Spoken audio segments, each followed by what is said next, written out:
Aquí en Mururata, en el departamento de La Paz, Bolivia, vive un rey, el único rey en un país sudamericano.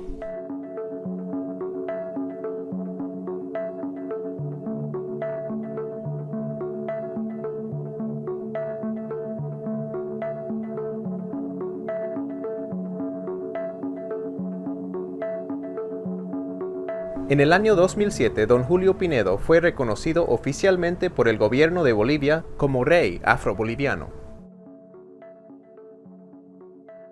En África, en ese tiempo de la esclavitud, los han agarrado a las personas afros porque no eran esclavos, ¿no? Ellos vivían una vida libre ahí en África. Entonces los agarraron, los trajeron, llegaron primeramente a la Casa de Moneda en Potosí, donde cuando llegó su abuelo de mi papá, en ese tiempo los afros estaban muriendo mucho en Potosí por las condiciones del clima, ¿no? Ellos están acostumbrados en África a un clima caliente, cálido, y llegan a Potosí a un clima frío. Entonces ese cambio de clima ha ido haciendo que vayan falleciendo los afros. Entonces los patrones de ese tiempo, por no perder su dinero invertido en la traída y todo eso que han hecho llegar a los afros allí a Potosí, han decidido empezar a hacer emigrar a los afros a las yungas, ¿no? Con esto que era la plantación de coca, la plantación del café. Y justamente una de las primeras haciendas que ha habido aquí en el sector es la hacienda de Mururata. Se han establecido aquí en la hacienda de Mururata y después ya se han ido repartiendo lo que es la casa de hacienda de Tocaña, Chischipa, la casa de hacienda de Nigrillani y la de San Joaquín, pero la primera casa de hacienda se sabe que era esta de acá, la de Mururata. 1500 habían llegado en Potosí. Entonces, como había mina, entonces les habían traído, dice, les han hecho trabajar en ahí. Y respecto a eso ya han llegado más. Había uno como dirigente, dice, en ahí. No sé en qué forma se habían, para lavarse, que se habían sacado la ropa, entonces había tenido un señal, dice, a la espalda. Y de ahí, y eso era mi bisabuelos, porque es muchos años. Mis bisabuelos, uno de ellos dice que eran, pues ese que estaba marcado, como marcado. Entonces, ese era el dirigente de ellos, allá donde trabajaban, en el lado de África, a ese lado, más allá. Entonces, como ya estaba marcado, entonces ya han descubierto que era el dirigente.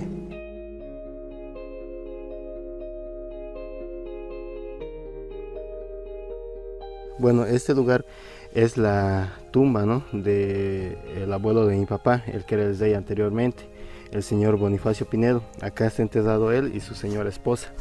A los dos los habían enterrado juntos porque era su última voluntad, ¿no? Antes de fallecer había indicado que a él lo entierren junto a su esposa. Entonces cuando él falleció se lo trajo acá a enterrarlo.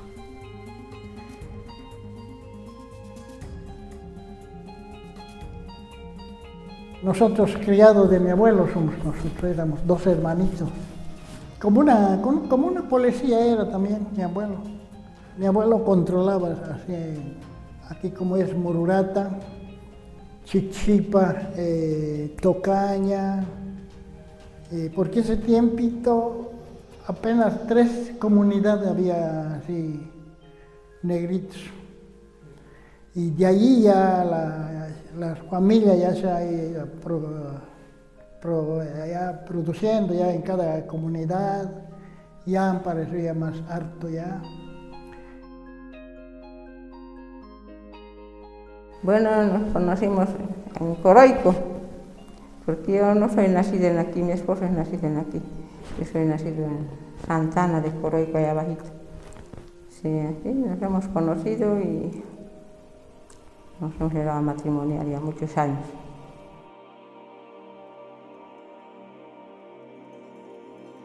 La responsabilidad del cargo, tanto como la de mi papá, ¿no?, es luchar y velar por los derechos del pueblo afroboliviano. A futuro lo que se tiene planeado es, ¿no? Bueno, primero lograr la unidad de todos los pueblos, porque ahora el pueblo afroboliviano, antes se sabía que la mayoría estaba aquí en el sector de los yungas, ¿no? Siempre se hablaba del pueblo afro y se hablaba de Coroy con Oryungas, digamos. Pero ahora con esto de que han ido emigrando las ciudades, hay una gran cantidad de pueblo afro tanto en Cochabamba, en Santa Cruz y en Sucre. Entonces hay que hacer los lazos de hermandad porque todos son familia, entonces hay que hacer los lazos de hermandad, volver a unirnos y hacer una lucha conjunta, ¿no? Luchar en uno solo por el pueblo afroboliviano para así tener también más reconocimiento. Mire, en esta gestión ahora no contamos con ningún senador que sea del pueblo afro, ¿no? En la anterior gestión contamos con la señora Anselma Perlacios, ahora no hay nadie que represente al pueblo afro, entonces es como si estuviéramos excluidos de Bolivia, no estamos tomados en cuenta sinceramente en lo que son los padres de la patria, lo que es la Cámara de Senadores. Todos los hermanos afro que tenemos, siempre estamos con ellos, cualquier cosa que hay, si hay algunos problemas, uno les soluciona, les dice que hay que arreglar en buena. Así le tratamos bien como un orgullo para los afro-bolivianos.